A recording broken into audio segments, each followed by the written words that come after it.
Всех приветствую, с вами Линч.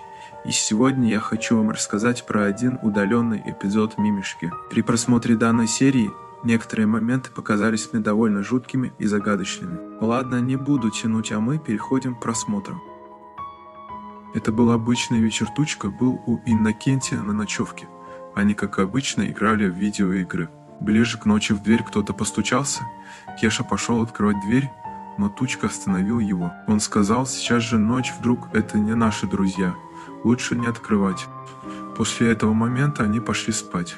На следующий день, когда они проснулись, они пошли к лисичке. Подойдя к ее дому, наши герои удивились, ведь дверь была открытая, а дома никого не было. Кеша сказал, может, она ушла к Сане и Соне. Тучка ответил тогда: пошли до них. Когда они постучались, дверь открыл Саня, он был очень грустным. Кеша спросил, что случилось. Саня сказал, что к ним вчера ночью кто-то постучался, и поэтому Соня пошла открывать дверь. Как вдруг я услышал ее крик и сразу же побежал до двери. Но ее там не было, и я понял, что ее кто-то украл. Кеша сказал, что к нам тоже стучались, но мы не открыли дверь. И что не одна Соня пропала, а еще и лисичка. Саня предложил сходить до Вали. Может, с ним тоже что-то случилось. Они так и сделали. Когда они дошли до Вали, они постучались, но никто не открыл.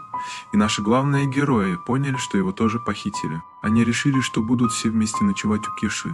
Уже ближе к ночи, когда они собирались спать, к ним кто-то начал стучаться. Стук становился все сильнее, и друзья решили спрятаться. Как вдруг дверь снесли, наши герои сидели тихо.